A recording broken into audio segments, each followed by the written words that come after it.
Major update just released for Gogotown, so I think it's time for me to give this game a review. As someone who loves building and simulation game, I'm drawn to this game because of the cute art style. Now, if you don't like this kind of art style, don't worry, as the game still provides tons of features that I think building game lovers will enjoy. The first major update I think has big impact in making the game even better than before. But there are still a few things that I think can be optimized to make it better. So now, let's check the game. The premise of this game is very simple. You are brought to Gogotown to be the new mayor. As the mayor, you have all the power to turn the town into anything you want.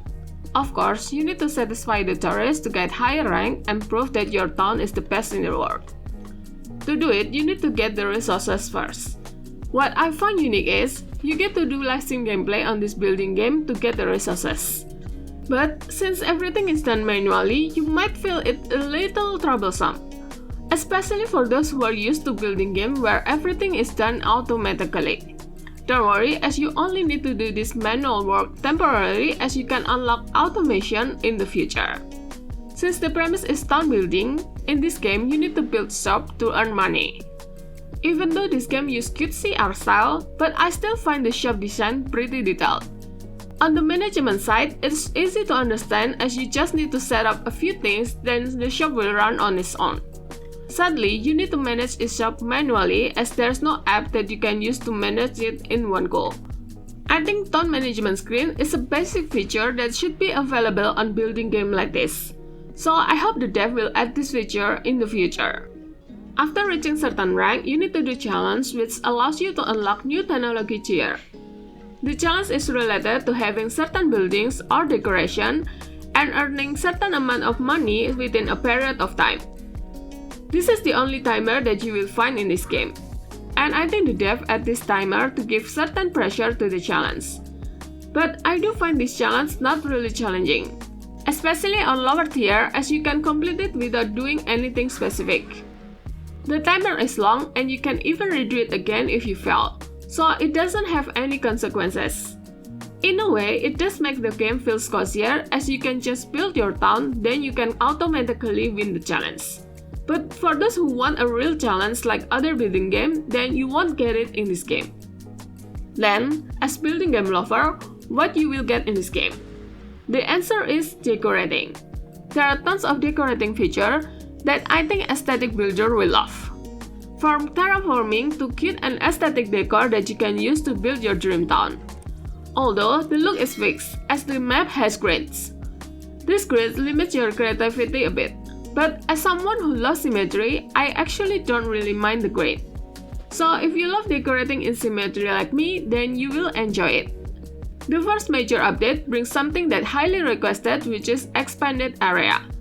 I think this is really big as it means you will have more land to build and decorate. Furthermore, they also add subway station, which means the tourists can easily move even to the furthest shop in no time.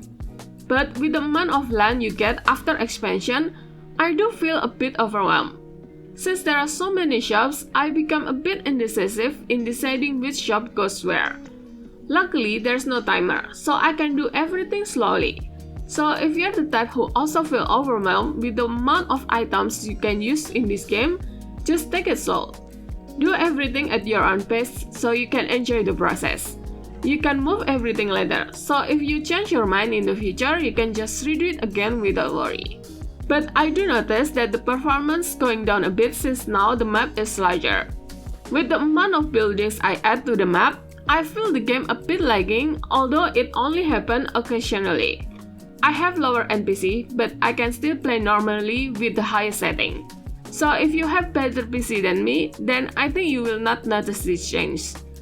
The game have full control support, and decorating still feel easy even using controller. So if you're controller-only gamer, then you can play this game without worry. For the accessibility, this game has various options that makes it more accessible, like hiding inside, reducing weather effect, and lighting sensitivity. But as someone with very bad eyesight, I still find the darkness too dark even with the highest brightest lighting. But it only affects you when decorating and exploring, so it's not really game breaking. And I think most people who don't have bad eyesight like me might not even notice it. As you can see, this game has tons of features that makes the building aspect feels unique. There's even the exploration aspect, which encourages you to go around to unlock new stuff and lore. The lasting gameplay and cute art style are the one that I think makes the game fit well for cozy gamers. You can play this game for hours, just decorating and managing the shop.